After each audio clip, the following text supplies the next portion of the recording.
Praise God, may buntag, mga igsoon. Salamat sa Ginoo nga niata dinhi sa simbahan aron nga musimba diha sa Ginoo.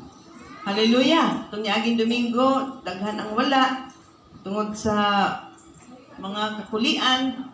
Pero salamat sa Ginoo nga niata, mga igsoon. Ay wala may laing tumong tuyo nato karon, mao man nga simbaho nato ang Dios. Praise God.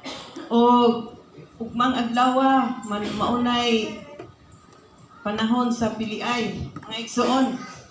Ang mga kandidato saad sila nga budaog mualagad sila sa katawhan. Hallelujah. Mao gyud na ang ilahang isulti kun mohangyo nga magpatabang.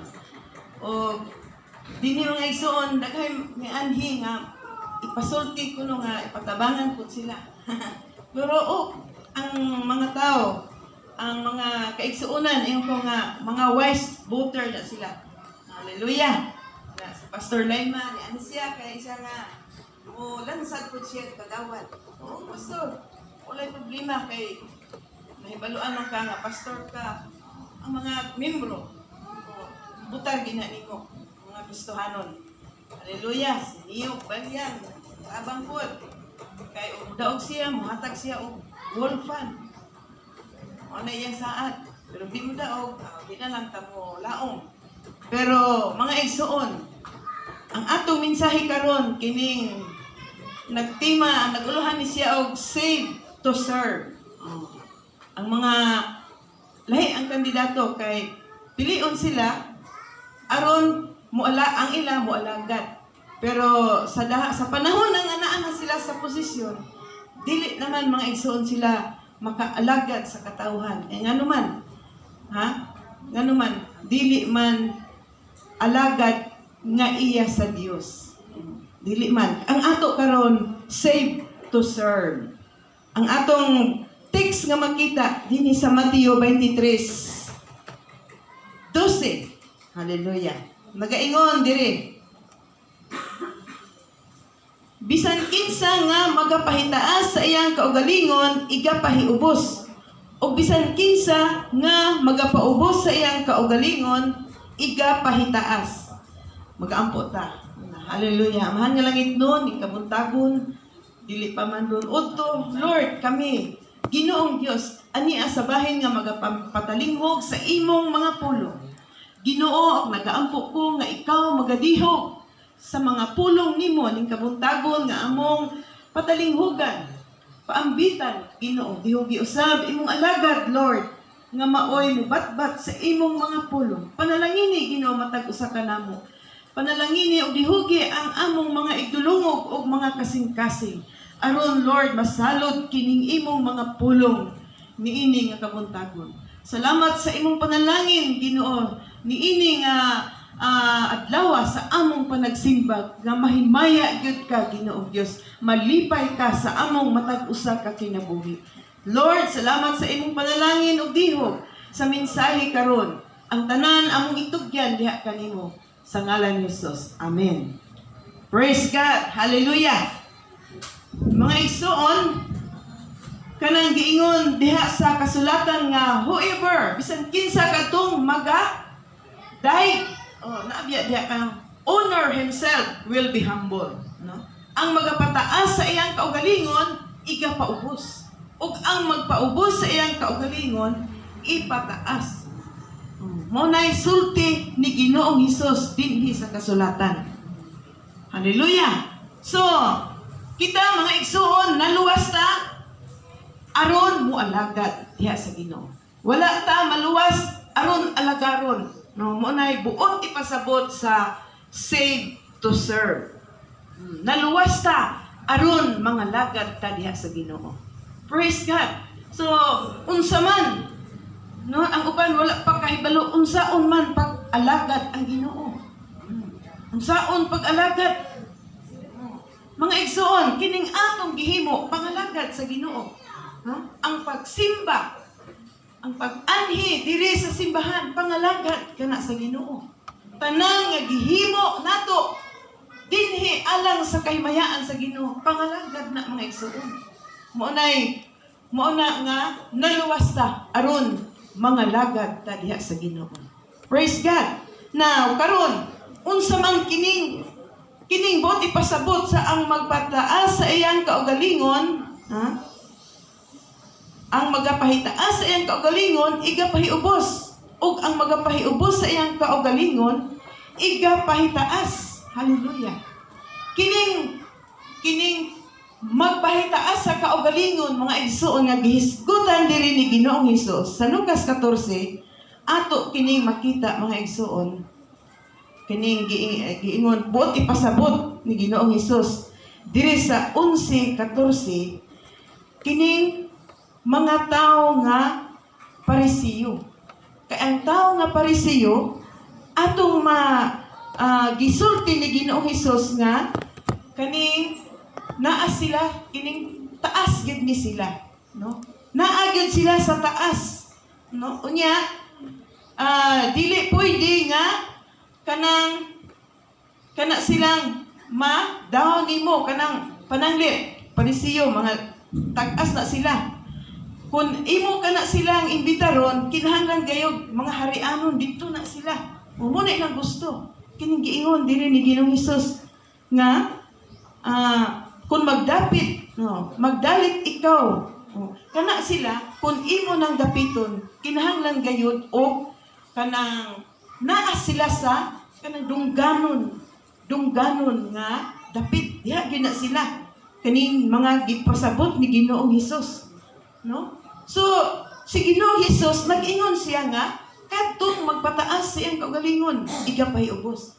Kana sila mga igsoon kanang Parisiyo di na gusto maipon og dili ka-level nila. Una biya ko'y tao ingon na anak nga di mo ipon pagtan-aw niya nga ang iyang dili ka-level niya, dili na mo padool. Naay ingon na anak. Naa gyud naka-observer nako ni anak. Nga naay tao nga ingon ni anak. Pero sa diha nga nangaluwas ta atong mahibaluan dinhi sa kasulatan nga dili na mo ay gusto sa Ginoo sa iyang mga anak nga naluwas. Dili na mao kay ang mga tao mga igsoon kanang mapahitason kinahanglan man na silang center of attraction. Na sila gid pirmi mo nang labi nag-imuhan ng pasidunggan. Naay usa ka senator nga wala naman to siya sa una nakadumdum ko sa iyang giingon nga I thank God because I am humble. So naay giingon diha nga too much humble is pride. Na dili pud maayo di ay nang too much sobraan pud ka magpaubsanon. Unsa na buot ipasabot ni anak nga dili na lang gyud bisag naay ikuan dili gyud dili mo duol diha kay mapaubsanon dili pud na maayo mga igsuon. Kana moingon ta nga ako mapaubsanon jud ko. Salamat sa Ginoo nga ako mapaubsanon. Pero ikaw ra mo'y nag-ingon sa imong kaugalingon.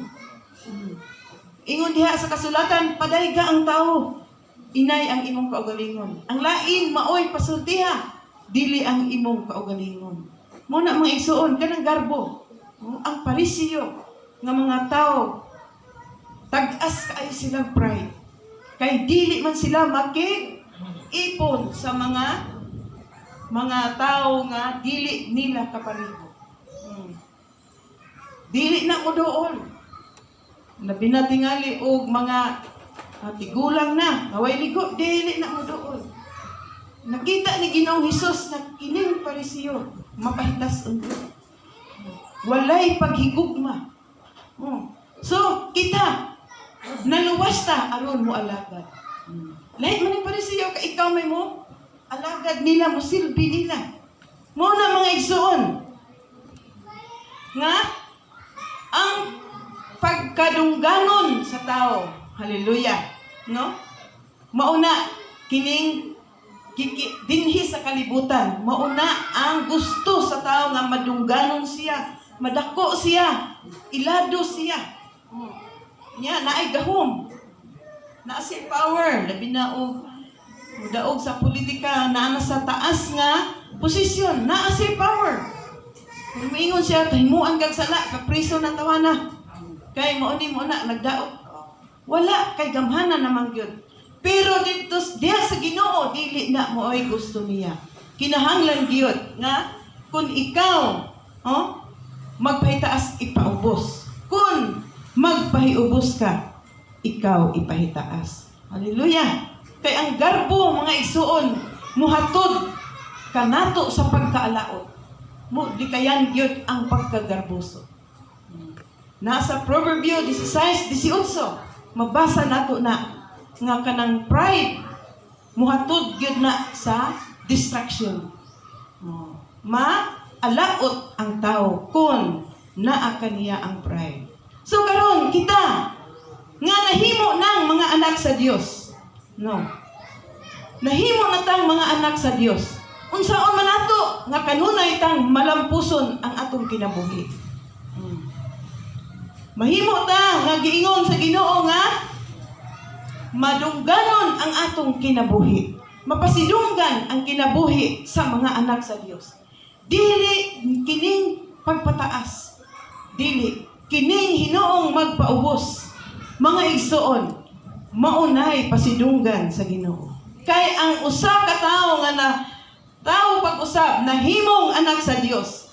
Giingon diha sa Roma 12:2 nga kanang giingon ni Pablo nga dili kita magpahiuyon niining kalibutan. Ay dili ta magpahiuyon. Roma 12:2. Ato nang basahon mga igsoon. Kay aron nga maklaro gid nato ang giingon diri sa kasulatan. Ayaw kamo pagpahiuyon niining panahona sa kalibutan. Kundili usba hinuon ninyo ang inyong kaugalingon pinaagi sa bagbag-o sa inyong salabutan aron inyong masuta unsay maayo hinangpunon og hingpit nga kabubuton sa Dios. Pagbag-o sa atong hunahuna sa diha nga ikaw na tawo pag-usab nabag-o usab ang atong hunahuna kaysa wa pa ta diha sa Ginoo ang hunahuna nato mga igsoon mao man kining garbo mao man kining ato rang kaugalingon nga ipataas kanunay. Mao na huna sa mga tao. Pero sa diha nga nahimo na tang anak sa Dios, dili na ta makigpahiuyon niining kalibutan. Mga bisan unsa nga mga kalihukan dinhi sa kalibutan. Trabaho dili ta mo pahiuyon. Kay giingon sa Ginoo, be ye transformed. Mo ipabag-o ang inyong hunahuna.